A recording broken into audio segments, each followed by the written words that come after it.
आचार्य भगवत्पाद कुंद कुंद स्वामी कहते हैं, तो पर में रमने की इच्छा क्यों?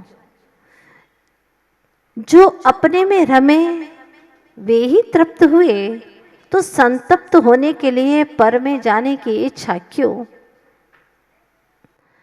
जो कुछ भी तुझे सुख चाहिए वो निज में ही है, तो पर में सुख की मिथ्या कल्पना क्यों? अहम इक्को, मैं एक हूं, और जो मुझे चाहिए वो सब मेरे भीतर में ही विराजमान है।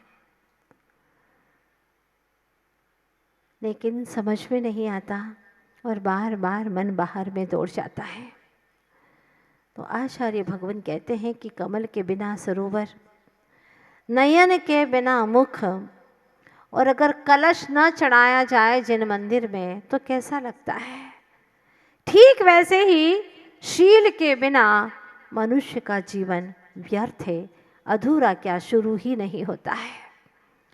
शील जीवन में मंदिर में लगे कलश की भांति है, या यूँ कहें कि मुख के ऊपर दो नयन की भांति हैं जो हमें दृष्टि देते हैं। सही समझने का दृष्टिकोण प्राप्त होता है। कमल अगर सरोवर में न खिले हो तो उस सरोवर की कोई महत्ता नहीं होती है। तो आचार्य भगवान ऋषि मनीषी यही समझाते आए हैं सदियों से कि जो शक्ति आप प्राणियों को जन्म देने में खर्च करते हो, अगर उतनी शक्ति को, जितनी शक्ति को काम वासनाओं में खर्च कर देते हो, अगर उतनी शक्ति को निष्काम बनाने में लगा दो तो तुम्हारा भीतर का परमात्मा प्रकट हो जाएगा। अनंत शक्तियां जागृत हो जाएगी। और यह सारे धर्मों का सार है। वह सेठ, नगर का सेठ, जिनकी पुत्र वधू घर में आई है, अभी अभी विवाह हुआ है, चक्रवर्ती विवाह हुआ है, पुत्र का इकलौता पुत्र है, अभी 8 दिन हुए हैं, और पुत्र ने कहा पिताश्री मैं विदेश धन कमाने जाऊंगा, मैं बाप कमाई में जीवन नहीं गुजार सकता, अब मैं आप कमाई करना चाहता हूँ, मुझे आशीर्वाद दीजिए। बहुत समझाया माता पिता ने, अभी अभी विवाह हुआ है बेटा, अभी नहीं जाओ, लेकिन वह तैयार नहीं है मानने को और विदेश जाने को तैयार हो गया। माता पिता ने समझाया, पत्नी ने भी कहा स्वामी अभी मत जाइए, लेकिन उसने कहा नहीं, अब तो मैं अवश्य जाऊंगा और शीघ्र ही लौटूंगा, विश्वास रखो। जाने लगा। उसने कहा देवी तुम मुझे मुस्कान के साथ में विदाई नहीं दोगी? उसने कहा स्वामी बिल्कुल दूंगी, क्योंकि धर्म आपके भी साथ में है और धर्म मेरे भी साथ में है। धर्म है जो हम दोनों की डोर को बांधे रखेगा। ये दुनिया सारी भ्रम में है कि हम भोगों से बंधे हुए हैं, ये सारा भ्रम है। अनंत बार तुम न जाने कितने कितनों से मिले, कितने कितने लोगों से तुम्हारा संबंध हुआ, लेकिन क्या मिला? कुछ नहीं। ये सब टूट टूट गए, उसी भाव में ही टूट गए। लेकिन जहाँ धर्म की डोर बंधी रहती है वह कई भव भवांतरों तक बंधे हुए रहते हैं और अंत में वह इस संसार से मुक्ति को प्राप्त कर लेते हैं। कई पुराण ग्रंथों में आपने ऐसी कहानियां सुनी होगी। हुआ ये कि जब वह जाने लगे विदाई देने के लिए, वह खड़ी है वहां पर और उसने देखा स्वामी क्या निशानी दूं आपको, लीजिए ये गुलाब के पौधे पर 2 फूल खिल रहे हैं गुलाब के, ये दोनों फूल दोनों ने पकड़ लिए और एक एक फूल दोनों ने अपने अपने हाथों में ले लिया और कहा स्वामी मेरी ओर से बस ये एक निशानी है, आप यकीन करिएगा ये फूल जब तक नहीं मुरझाएगा हमेशा ऐसा ही खिला रहेगा। आप समझ लेना कि तुम्हारी गृहिणी शील व्रत का पूरी तरह से पालन कर रही है, स्वप्न में भी पर पुरुष का चिंतन नहीं करती है। और पति ने भी कहा देवी ये फूल की निशानी मैं तुम्हें देता हूँ और निश्चित मानिएगा ये फूल मुरझाएगा नहीं, मुझे विश्वास है। और ये नहीं मुरझाना ही इसका निशानी रहेगी कि मेरा शील व्रत निर्दोष पल रहा है आपको इतना विश्वास उस फूल के ऊपर? फूल के ऊपर नहीं, स्वयं के ब्रह्मचर्य, स्वयं के शील के ऊपर इतना विश्वास है कि हमारे शील में दोष नहीं लगेगा, तो ये निशानी के रूप में निश्चित रूप से फूल भी नहीं मुरझाएगा। ऐसा आत्मविश्वास सोचिएगा, अपने स्वभाव का, अपने विचारों का उस वस्तु के ऊपर इतना प्रभाव पड़ेगा, इतना विश्वास करना हर किसी के बलबूते की बात नहीं है। और इस विश्वास के साथ में दोनों ने एक दूसरे को फूल दे दिया। आपके यहाँ पर भी फूल देते हैं, लेकिन काय के फूल वो तो मुरझा जाते हैं। 24 घंटे नहीं होते हैं कि मुरझा जाते हैं, और हाथ में लिए लिए सूंघ करके बदबू और आने लग जाती है तुम्हारे शरीर की, तुम्हारी दुर्भावनाओं की। फिर भी एक दूसरे को मिथ्या जाल पे फंसाए जा रहे हैं, फंसाए जा रहे हैं, फंसते जा रहे हैं। सुनिएगा क्या हुआ, ये दोनों चले गए, अलग अलग हो गए। विदेश चला गया पति, और इधर वह दिन गुजार रही थी प्रभु भक्ति में, प्रभु की आराधना करते हुए, विधान करती, स्वाध्याय करती, जाप करती और निरंतर प्रभु की भक्ति में तल्लीन रहती, सासू और ससुर की सेवा करती। इस तरह से ध्यान करते करते समय बीत रहा था कि एक दिन अचानक क्या हुआ कि जो राजा थे वो नगर भ्रमण के लिए आए, और नगर भ्रमण करते हुए उन्होंने देखा झरोखे में, जो उनका सेठ की हवेली थी, उस झरोखे में बैठी पुत्रवधू को क्या रूप सौंदर्य, क्या लावण्य, जैसे कोई स्वर्ग के विमान में अप्सरा बैठी हुई हो, ऐसा रूप, ऐसा लावण्य। राजा ने पूछा ये कौन है? कोई देवी है, अप्सरा है, इंद्राणी है, या भूमि गोचरी, आखिर है कौन ये? तब कहा ये नगर के सेठ की पुत्र की, इकलौते पुत्र की वधू है, पत्नी है उसकी, अभी अभी ब्याह करके लाया है पुत्र।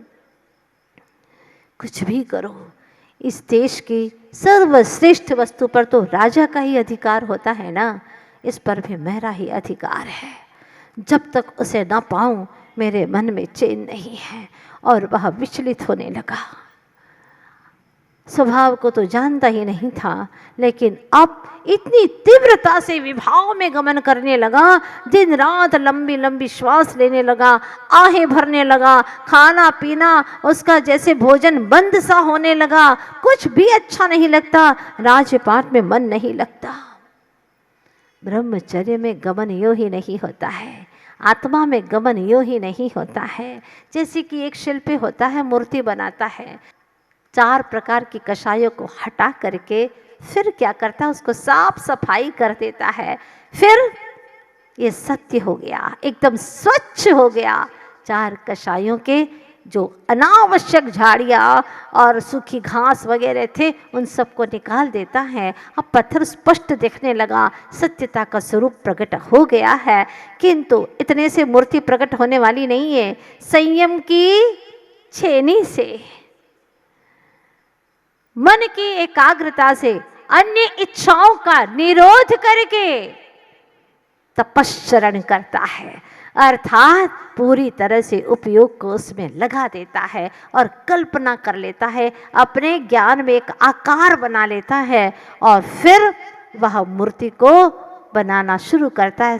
कहने में आता है मूर्ति बना रहा है, पर सच यह है कि जहाँ मूर्ति नहीं है उस अनावश्यक पत्थर को निकालता है। कोई मूर्ति बना सकता है क्या?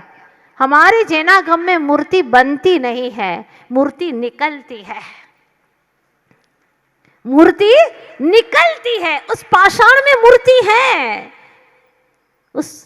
इस देह में परमात्मा है, आज भी है, अभी भी विराजमान है, बस उसको निकालना है। तो कैसे निकालें? अनावश्यक जो विकार भरे पड़े हैं उन सब विकारों को तराश करके निकालना है। और जैसे जैसे ये विकार निकलते चले जाते हैं, वैसे वैसे मूर्ति प्रकट होती चली जाती है। तो संयमित होकर के संयम की छेनी से तपश्चरण करना प्रारंभ कर दिया और बड़े बड़े पत्थर निकलने लगे। उसका क्या करता चला गया? त्याग करता चला गया, त्याग करता चला गया, त्याग करता चला गया और एक मूर्ति का रूप अब दिखाई देने लगा त्याग के रूप में। पर अभी भी वह पूजनीय नहीं है, अभी भी उसकी भक्ति के योग्य नहीं हुई है वहाँ। तो क्या करेगा? अभी जो भी किंचित किंचित लगा हुआ है ना, कान इतने मोटे मोटे दिखाई दे रहे हैं, अब उसको और थोड़ा सा छांटना है। किंचित भी है तो चिंतित तो है ही ना, हाँ, इसलिए उसको भी निकालना है। एकदम निकाल करके थोड़ा सा भी इतना लगता है तो उसको भी घिस घिस करके एक जैसा, और जब पूरी तरह से मूर्ति का वह रूप, वह सौंदर्य दर्पण की भांति दिखाई देने लगता है, तो फिर वह आकिंचन्य का रूप धारण कर लेता है, किंचित भी नहीं रहता कुछ भी। और फिर उस मूर्ति को देख करके भक्त अपने ही ब्रह्म में आचरण करने लग जाता है। ब्रह्मचर्य का वह रूप सौंदर्य सामने आ जाता है, अपने ही निज आत्म ब्रह्म को लख लेता है। तो यहाँ तक आने के लिए 9 पायदान को पार करना होता है, तब कहीं ब्रह्म यानी निज आत्म तत्व में वह रमण कर पाता है। इसीलिए कहा है ऋषियों ने, 10 धर्मों में ब्रह्मचर्य सब में है सरताज, आनंद भोग ही काज तब निज ध्रुव का हो राज। निज ध्रुव चैतन्य का ही वहाँ पर राज चलता है और किसी कर्मों का राज उसमें चलता ही नहीं है। सारे धर्मों में सारभूत है, यह पूजनीय है, वंदनीय है। लेकिन जो इसको नहीं जानता वह अपने जीवन को बर्बाद किए जा रहा है, एक क्षणों को खपाए जा रहा है विषय भोगों में, मिलता कुछ नहीं, सिर्फ परेशान, सिर्फ दुखी पीड़ित होता है, लेकिन स्वीकारता जाता है सब तो चल रहे उसी में, मैं भी चलना चाहता हूँ उसी पर। माता जी आशीर्वाद दे दो। एक आया था बंदा यहाँ पर, आशीर्वाद दे दो। मैंने कहा किस चीज़ का आशीर्वाद? आजकल पूछना पड़ता है, कुछ भी उल्टा आशीर्वाद लेके चले जाते हैं लोग। हाँ, आशीर्वाद दीजिए। कई लोग दुकान मकान के लिए, ये कोई आशीर्वाद हमारा उसके लिए नहीं होता। आप तो बदनामी कर रहे हो। आशीर्वाद ये है कि आप धर्म वृद्धि करो और मोक्ष पुरुषार्थ करना है तो गुरुदेव के चरणों में जाओ, मोक्ष पुरुषार्थ का आशीर्वाद वो देंगे, मोक्ष मार्ग में लगा देंगे आपको और मुनि बना देंगे। बोला माता जी हमारे सारे दोस्तों की शादी हो गई है। समझ गए हम। मैंने कहा उससे, देखो भाई मैं तुम्हें बर्बादी के लिए आशीर्वाद नहीं दे सकती। हाँ नहीं दे सकती। माता जी विवाह के लिए आशीर्वाद आपका मिल जाए, तबाह होने के लिए आशीर्वाद नहीं दे सकती भाई। हाँ, पत्नी एक आ जाए क्या मतलब है, तनी तनी रहेगी। हाँ, मैं आशीर्वाद नहीं दे सकती। सच में अगर तुम्हें कोई ऐसी संयोगिनी चाहिए, नहीं मान रहे हो तो लो, चलो आशीर्वाद है, ठीक है, अच्छे से दे रही हूँ। माता जी ऐसे नहीं, आप अच्छे से दे दो। ठीक, अच्छे से दे दिया। लेकिन सुनो, वो ऐसी संयोगिनी मिल सकती है तुम्हें और उसी के लिए आशीर्वाद दे सकती हूँ जिसका कभी वियोग होने वाला नहीं है। उसका नाम कितना प्यारा है। माता जी आप उस लड़की को पहचानती है क्या? कहाँ पहचानती हो मैं। हाँ, जैनागम में पढ़ा था तो बेचारा घबराया। जैनागम में अपने आंखों से नहीं देखा? मैंने कहा देखा नहीं है, उसी को देखने के लिए अब जा रही हूँ। हाँ, वो कह रहा है कि माता जी आप तो सही बात बताओ ना, वो कौन सी लड़की कौन से गांव में, आपका चातुर्मास हुआ था क्या? मैंने कहा नहीं, अब शाश्वत वहीं जाने का विचार किया है। और उलझन पर उलझने बढ़ती जा रही है। उसका नाम क्या है? मैंने कहा बहुत प्यारा नाम है उसका, उसका नाम है मुक्तिवधु। मुक्तिवधु। जैसे ही नाम सुना बोले माता जी अभी तो नहीं चाहिए वहाँ। मैंने कहा कि उल्टा नंबर डायल कर दिया तुमने। हाँ, यहाँ तो वही मिलेगी, वही मार्ग दिखाया जाएगा। बाकी और वधुओं के लिए हमारे पास में कोई स्थान नहीं है, हम नहीं जानते उनके बारे में, और यह संसार वर्धन का कारण है। निश्चित रूप से ब्रह्मचर्य अंक के समान है और शेष जो धर्म है वो शून्य के समान है।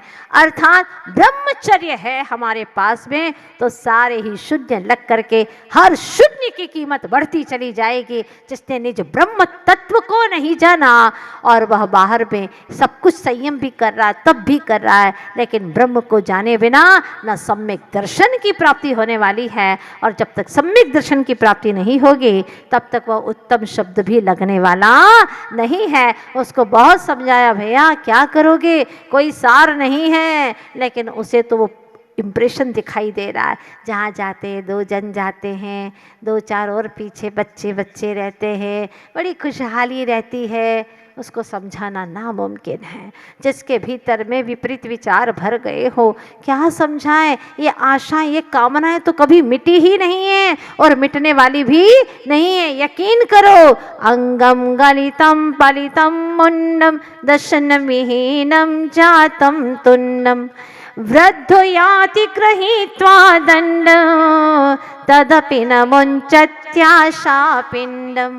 क्या कहते हैं आचार्य भगवान, अंगम गलितम, अंग गल गया है, पलितम मुंडम, बाल सब सफेद हो गए हैं, दर्शन विहीनम, दांत से रहित हो गया, गुफाएं बन गई हैं, तमिश्र गुफा, खड्ड प्रपात गुफा, हाँ, दर्शन विहीनम जातम तुन्नम, ऐसा मुंह हो गया है।